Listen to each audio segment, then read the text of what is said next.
Hi everyone. इस video में हम थर्ड क्वेश्चन कर रहे हैं वर्कशीट 2 का। क्वेश्चन में दिया हुआ है top surface of a raised platform is in the shape of a regular octagon as shown in the figure, find the area enclosed by octagonal figure. तो यहाँ पे आपको टू वर्ड्स नए दिख रहे होंगे, एक तो रेज्ड प्लेटफॉर्म क्या होता है और ऑक्टागन क्या होता है। ओके रेज्ड प्लेटफॉर्म का मीनिंग होता है जिस भी प्लेटफॉर्म की एक हाइट है। फॉर एग्जांपल आप स्टेयर्स पे चढ़ते हो, स्टेयर्स एक रेज्ड प्लेटफॉर्म है। ओके, जैसे प्लेटफॉर्म हो गया आप अपने स्कूल में एंटर करते हैं, वहाँ पे स्टेप्स होते हैं, उसको हम रेज्ड प्लेटफॉर्म बोल सकते हैं। ओके, और ऑक्टागन का मीनिंग क्या हो गया, एक ऐसी फिगर जिसकी 8 साइड्स होती हैं। ठीक है, यहाँ पे अगर आप इसकी साइड काउंट करोगे 4 5 6 7 8 साइड्स हो गई इसकी, तो इसलिए इसे हम ऑक्टागन बोल रहे हैं। अब यहाँ पे आपके लिए एक नई चीज़ ये है कि इस ऑक्टागन का कोई डायरेक्ट फॉर्मूला नहीं होता,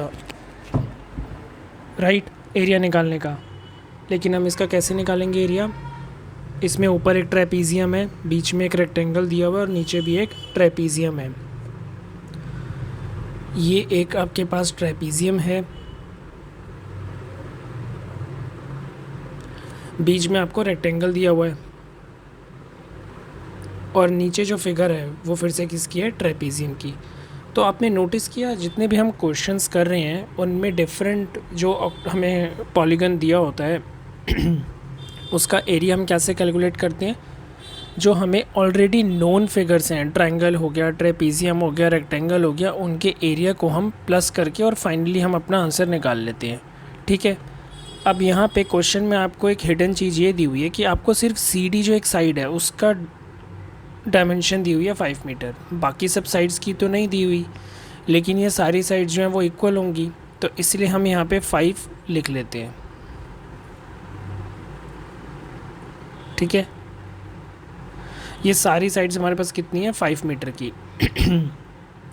सिमिलरली ये जो एच सी है, इसकी और इसकी लेंथ सेम है जी डी की, तो यहाँ पे भी हम 12 मीटर लिख लेते हैं। ठीक है, ऐसा हमने क्यों किया है? ऐसा इसीलिए किया है क्योंकि जब हम इसके ट्रायंगल का ट्राइपीजियम का, रेक्टेंगल का और नीचे वाले ट्राइपीजियम का एरिया सेपरेटली कैलकुलेट करेंगे तो उसमें हमें ये डायमेंशन की ज़रूरत होगी। अब देखते हैं हम इसे कैसे कैलकुलेट करेंगे। Area of A B C D E F G H तक है, तो ये थोड़ा लंबा नाम हो गया। इसका एरिया निकालने के लिए आपको करना है एरिया ऑफ ट्रेपीजियम है सबसे पहले ऊपर, एच सी बी ए, इसका plus area of rectangle G D C H, plus area of फिर से एक ट्राइपीजियम है एफ ई डी जी। यहाँ तक आपको कोई कन्फ्यूजन तो नहीं है? ये एग्जैक्टली सिमिलर है जैसे हमने पहले क्वेश्चंस किए हुए हैं, जिसमें हम एक कंप्लीट फिगर को स्प्लिट कर लेते हैं नॉन फिगर्स में। ट्राइपीजियम, रेक्टेंगल, ट्राइपीजियम में हमने इसे कर लिया। अब आपको एक क्वेश्चन हो सकता है कि ये हमें कैसे पता लगेगा कि कौन से फिगर में इसे हमें स्प्लिट करना है? ये हमें फ़िगर को देख के पता लगेगा, क्योंकि यहाँ पे हमें हाइट दी हुई है और पैरेलल साइड की डायमेंशन दी हुई है, तो ये ट्रेपीजियम है। अब ट्रायंगल तो ये हो नहीं सकता, ट्रायंगल की 3 साइड होती हैं, राइट। सिमिलरली ये जो है, इसमें अगर आप देखो रेक्टेंगल की प्रॉपर्टी क्या होती है? रेक्टेंगल की प्रॉपर्टी होती है कि ये दोनों साइड इक्वल होती हैं और अपोजिट साइड आर इक्वल। अगर ये 5 है तो ये 5 होती है, ये 10 है तो ये वाली साइड 10 होती है। तो यहाँ पे 5 है, ये 5 होगी, ये 12 हो गई तो ये 12 है। ये हमें क्वेश्चन में गिवन थी, राइट। एच सी तो हमें क्वेश्चन में गिवन थी, हमने जी डी मार्क कर ली। सी डी हमें क्वेश्चन में गिवन थी, एच जी हमने खुद से मार्क कर ली, अपोजिट साइड है ना क्योंकि। सिमिलरली जो लास्ट वाला ट्रेपीजियम है उसमें भी हमें हाइट दी हुई है और अपोजिट साइड दी हुई है। अब वैल्यूज़ को पुट करते हैं। जो ये फर्स्ट वाला ट्रेपीजियम है इसका एरिया क्या लगाएंगे? Half into sum of parallel side होता है, तो यहाँ पे 12 हो गई और 5, 12 plus 5 into distance between them. Distance कितना है इसमें? 4। एक प्लस का साइन लगा देते हैं यहाँ पे। अब आता है रेक्टेंगल का एरिया। रेक्टेंगल का क्या होगा, L इंटू बी, 12 इंटू 5, 12 हमें गिवन है और 5 हमें गिवन है, plus area of trapezium FEDG, इसमें भी सेम वही लगेगा, half into sum of parallel side. Parallel side क्या है, 12 और 5,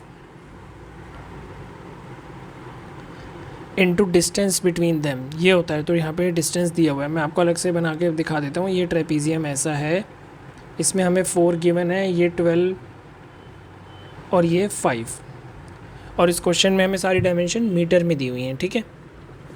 तो ये हमने वैल्यूज पुट कर ली। अब हम सबको कैलकुलेट कर लेते हैं। इस ब्रैकेट को हम अलग से कैलकुलेट करेंगे, सेकंड को करेंगे और फिर थर्ड को करेंगे, लास्ट में हम तीनों को प्लस करेंगे।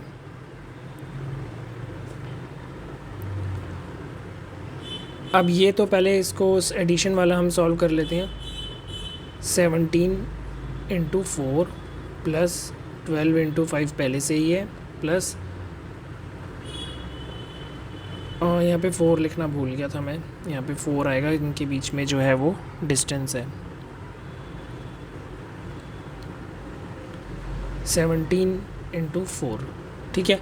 तो ये 2 2 ज़ा 4 पे कट हो गया, ये भी 2 2 ज़ा 4 पे कट हो गया। तो यहाँ कितना आ गया, 17 इंटू 2 प्लस, इसको थोड़ा सा इरेज करके दोबारा लिख लेते हैं, 17 इंटू 2 प्लस 12 इंटू 5 पहले से ही है, प्लस 17 इंटू 2, ठीक है। 17 को 2 से मल्टीप्लाई करेंगे, 34 प्लस 12 5 जा 60 होता है, प्लस 17 इंटू 2 34 अगेन। इन सारे डिजिट को प्लस कर लेते हैं तो हमारे पास फाइनली आंसर कितना आ गया, 128 मीटर में दिया हुआ था हमें सब। तो आंसर में क्या आएगा, मीटर स्क्वायर, ठीक है। ये आपको बहुत ध्यान से याद रखना है। जब भी आप अपना एग्ज़ाम में सॉल्यूशन कर रहे हो, आपको मीटर लगाना है, सेंटीमीटर आपको क्वेश्चन में देख के पता लगेगा, राइट। अगर मीटर में है तो आप मीटर स्क्वायर लगाओगे, सेंटीमीटर में है तो सेंटीमीटर स्क्वायर लगाओगे, ठीक है। तो फाइनली हमारा थर्ड क्वेश्चन भी हो गया है। अब इसके बाद हमारा एक लास्ट क्वेश्चन बचा है, फोर्थ, उसके बाद ये वर्कशीट ख़त्म। फोर्थ क्वेश्चन हम करते हैं नेक्स्ट वीडियो में।